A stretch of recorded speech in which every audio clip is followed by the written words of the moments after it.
Hello there everyone, welcome back to another Star Wars Galaxy of Heroes video.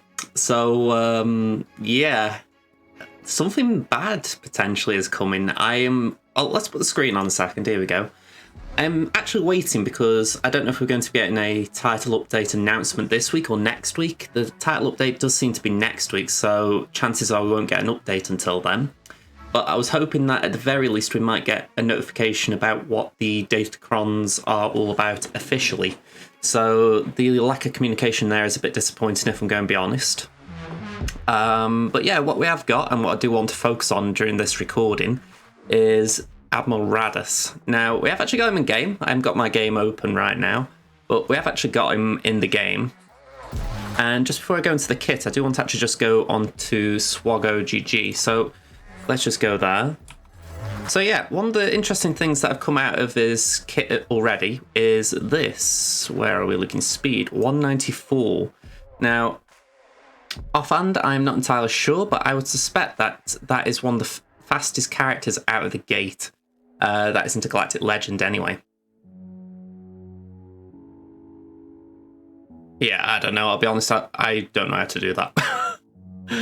But yeah. Like I say, he is a very fast character, so there is something in here, but I was watching Fatal last night before I went bed, and I have to agree with what he was saying, that it feels like something's missing here, or at least he was alluding to it anyway. But yeah, let's just go through it. So, Admiral Raddus, namesake of Holdo's Raddus capital ship, is making his way to the holotables. He was in the Rogue One film, and he gains the Rogue One faction tag, although, as it does say right down here at the bottom, why does he have the tag? He wasn't part of the unit that compromised it. And it's a fair point that they actually gave it to Biston, even though he was in the same sort of section as Raddus. So there is some logic there as far as it's a little bit of a sly one, but it does make sense. To be honest, I'd be happy just giving anyone from the Rogue One film the tag. So I know that then would give like Princess Leia an opportunity to go into the faction, but yeah, I can understand why they might not want that. Anyway, I'm going to skip this, I'm going to be honest. They've essentially just said a few things about what it was about. So you've got the main one, which I will just show off now, is upload. So we'll go into detail in the kit reveal, but they did say here that they were taking inspiration from Dash Rendar. The idea that the Outrider was essentially a ship that was doing download, so they wanted to mirror it by having a character on the ground doing an upload. So I thought that is pretty cool. I admire the concept. But yeah, you look here and you do go, Admiral Raddus commanded the Rebels' flagship, Profundity, at the Battle of Scarif in Rogue One. So we're going to come back to that in a minute, but let's go into the actual kit reveal. Let's have a look at Raddus as he is. So, yeah. Support leader, Rebel, Rogue One. A brilliant Rebel tactician who supports his allies by buying time for them to carry out their mission. So, basic. Deal special damage to target enemy and grant the weakest ally... okay, that's a typo. And grant the weakest ally protection up 20% for 2 turns. Okay, so it's not bad. Not anything too special. I mean, it reminds me a bit of that of Fulcrum, that, but in general, it's okay. Inspiring Maneuver, 6-turn cooldown, Zeta. So this one is quite good. All Rebel allies gain protection up 50% for 2 turns and recover 35% protection. So if you don't want to use him in the lead, you can just throw him in any old Rebel team, and yeah, he's going to give some protection up and some protection recovery. So pretty good. This one's interesting as well. All allied tanks gain taunt for 2 turns. So if you do need to force someone to taunt, that's a way of doing it. It doesn't matter what faction they're in. So again, nice little bit of open utility there. All Rogue One allies gain Spark of Rebellion for 3 turns, which can't be copied, and call all Rogue One allies to assist. If Darkside enemies Darkside and debuffed, increase their cooldowns by 1, excluding Galactic Legends. Now, I look at that and I think, the first thing that comes to my head that is Darkside and debuffed is Darth Revan. Now, the issue there would be, if you're going to be leading with Raddus, and say you've got a pre-taunt like K2SO, Scarif Rebel Pathfinder, he would get feared, so he wouldn't be able to use this ability before Darth Revan got going.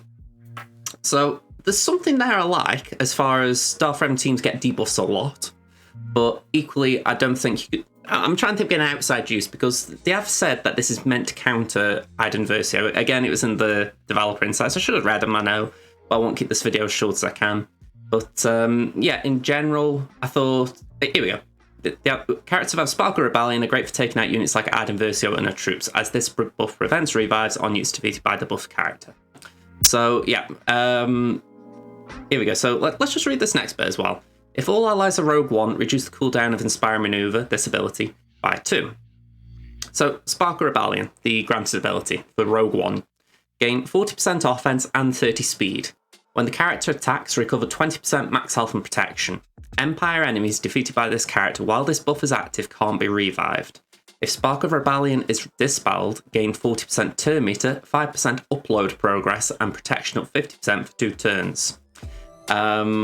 Not too sure if that stacks, i.e. 50% from the ability and then another 50% as well, but saying that if it's dispelled, chances are you've dealt damage, so you probably benefit from another 50, so yeah, interesting. But I'm just looking here and I'm thinking, okay, so right now, it does seem like it's good for Iden. Maybe even something like Emperor Palpatine without Starkiller, or Imperial Troopers Veer's lead. Maybe a bit of a push that, especially as you wouldn't see him on offense, but maybe it's something that could go on defense to counter him. But saying that, you just wouldn't go in with them. So, a little bit interesting. Yeah, I don't know what to think exactly. I like it, but I think there is an issue as far as... Again, I'm going back to Fatal's stream last night, where there weren't... Or the playbook, and it's not like there was a lot of attackers in the Rogue One faction. There's not a lot of raw damage where you go, ooh, it'd be good if this character gets in to deal a hit. You know, it's like, eh? Anyway, Special 2. Blue Squadron Air Support. Dispel all debuffs from all light side allies. Okay, that's a nice blanket ability. In fairness, that could possibly be used with someone like Rey, so not a bad thing. Then deal special damage to all enemies. If Admiral Raddus is in the leader slot and not the ally slot, gain 5% upload progress. And if this ability defeats an enemy, gain an additional 8% upload progress. Okay, so ways of getting this upload going. So, leader, Rebel Assault, Omicron. And it is for Grand Arena. So, the vanilla leadership. For each Rogue One ally at the start of battle, Rogue One allies gain plus 10% health, plus 12% potency, plus 8 speed, and plus 12% tenacity. Can't really say I get where them numbers have come from. When an Empire enemy gains bonus turn meter, they are inflicted with daze for 2 turns, which can't be resisted. If a Rogue One ally is critically hit by an enemy, that enemy gains exposed for 2 turns, which can't be resisted. So, again, I'm looking at this, I'm thinking... To my knowledge, again, I might need to look at the kits, but for certain, Iden Versio should be affected there, because I'm sure there's bonus turn meter in air kit. But I would have thought that Veers and Palpatine would struggle. Again, I'll have to make sure that I'm reading their kits right, that it isn't something other than bonus turn meter. But my thoughts are that if you take Hux in, Hux usually prevents Palpatine from getting the turn meter train. So yeah, I would have thought this is a softish counter to that. But yeah, I'll have to have a look. Anyway, while in Grand Arenas, Rogue One allies gain an additional 40% max protection at the start of battle. All Rogue One allies gain Spark of Rebellion for 3 turns. When Spark of Rebellion is dispelled on an ally, they gain critical chance up, critical damage up, defense up, health up, offense up, potency up, and protection up 20% for 2 turns. So, hell of a lot of buffs if you dispel Spark of Rebellion. I noticed no speed up. That was a little bit interesting. It didn't want you getting too quick. I think it could be interesting. I don't think it's a bad Omicron. I think I'd need to see it in action. I mean, I've got a lot of incentive to go for this. I've got good Rogue One on my main account, but I can't say it's wowing me. It's going to be nice. Like I say, I'll still go for it, and there's another reason for that as well. But I don't know. I think we're going to see it in action. I think maybe we're going to need to see how this unique plays out.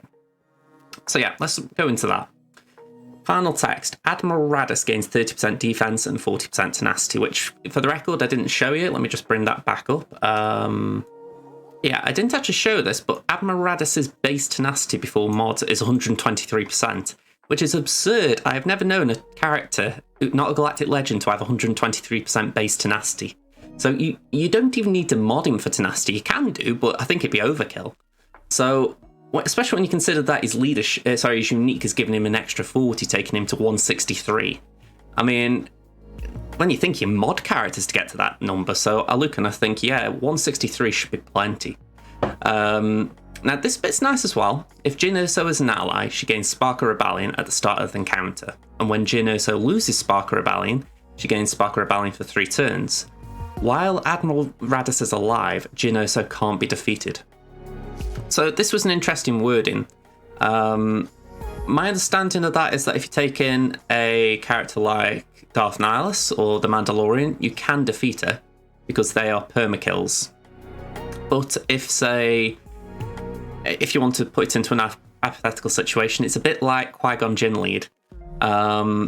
Whilst Qui-Gon's alive, Jedi cannot be defeated. So similarly, we've got Jyn here. While Raddus is alive, Jyn can't be defeated. So yeah, it's a bit interesting in that regard. Especially as Jyn herself has got a revive, so if Raddus does go down, you can use the revive, bring it back, and then again, she can't be defeated. So nice little bit of synergy, if you like, between the two kits. So, if Admiral Raddus is in the leader slot and not the ally spot, he gains the granted ability Hope. Admiral Raddus gains 1% upload progress for each detrimental effect resisted by a Rogue One ally. So when you think he's got 163% base tenacity, he should be resisting a lot on his own.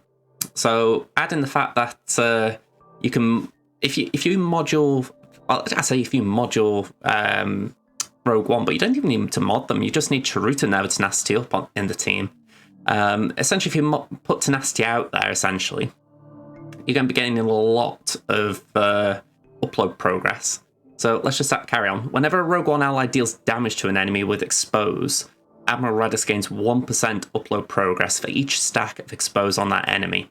So, from what I can tell, you can't use Cassian's second special to stack Exposes. I think it only counts one Expose. But it does seem like you can still build up Exposes quite quickly, so that could be quite interesting as far as building upload progress quickly.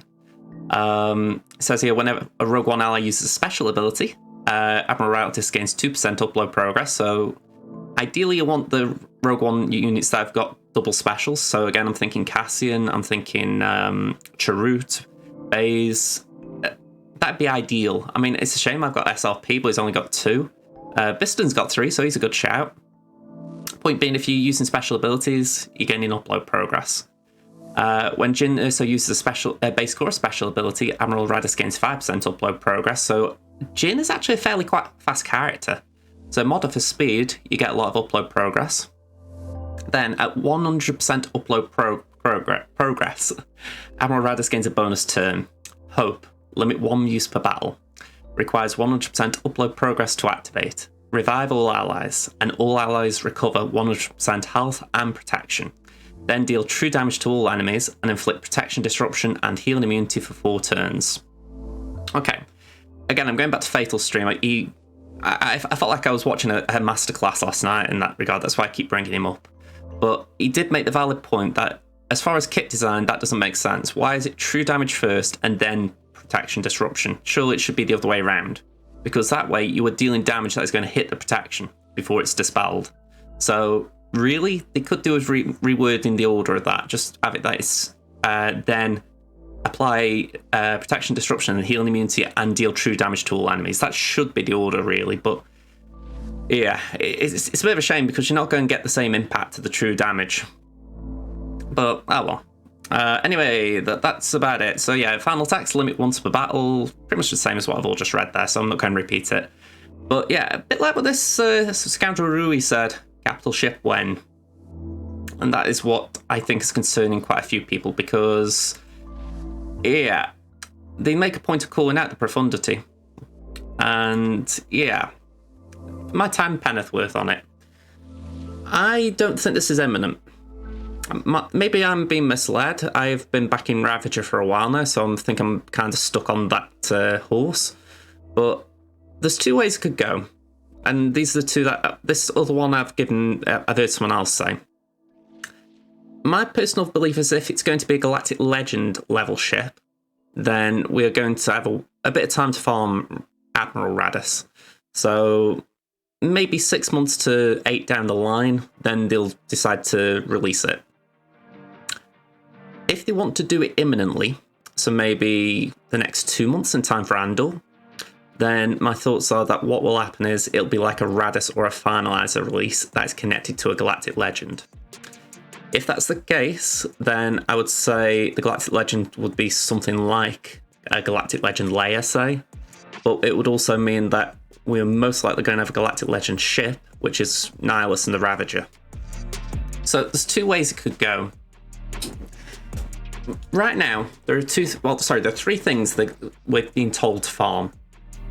Inquisitors. They're giving us Inquisitors left, right, and center. Well, okay, they're giving us 5, but they're giving us Inquisitors content all throughout the game right now, so they are important, whether we want them to be or not. We've been told that Old Republic is gaining importance. So we've got Sortie. We had Karth and Juhani getting Omicrons. And while they might not be seen as big things, I look at it and I go, the fact that we've got, say, Visas Maru's just had a little bit of relevance given to her with Starkiller. Just little things like that, it makes me go, maybe we're going that way. Not to mention Malgus. So Old Republic I don't think can be ignored. And then finally we've got this with Rebels. And when you think it's not a lot, it's essentially Iden Versio if we're counting the fact she turned to a Rebel. We've got the Outrider, which debatable if it's Rebel really, but it's got the Rebel tag. And now we've got Raddus. So 3 things. And you think it depends what the end goal is for all of them. So if you've got your wits about you, which some of you are going to, you'd farm at least one of these just so that you've either getting a Galactic Legend level ship, or at the very least a top tier character in Territory War. So I look and I think, I mean, I'm personally going for Inquisitors on my main account, just for the fact that I think it'll help my guild. Plus, I'm kind of curious how they play out with the Grand Inquisitor. But yeah, the Rebels are very interesting. I mean, I'm saying I'm doing that on my main account, but if it turned out to be Galactic Legend Leia that it was leading towards, then I would drop it, just for the simple fact that, yeah, Leia's a good chase for me. I don't mind going for a Leia, but I say that, I haven't got Relic 9 materials and I can't get them, so I'm boxed out of that. So it's interesting regardless here. If you can't really go for Relic 9, maybe a lot of these are going to be moot anyway, because say Ravager's coming out, it could be that you need an R9 Nihilus or an R9 Scion, or both. So yeah, Relic 9 could be the big gate that we're expecting. Which, speaking of Datacrons, I'm going to just change screen for this. Yeah, Datacrons. I don't really know what I want to say about them in general, because we haven't actually had an official blog post yet. But yeah, I'm still expecting something regarding Datacrons imminently, just because they're in the game code now. You know, it's not like it's something that they're thinking about, it's something that is in the game. It's just we can't see it. So I look at it and I think they need to tell us what's going on, because we've had a bad first impression of them. So the thing is, they could be good, they could be fun, but because of that bad first impression, we're not going to think that. So we do need to actually see what's going to go on.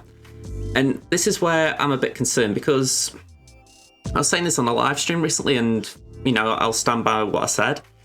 Meathead, Tuscan Meathead, who's covering for Crumb, as a community manager, I think his role right now is very much a cover role, in that he's got the MO essentially of just don't break anything. Just keep the machine ticking, don't break anything, leave it in a good shape for Crumb to come back.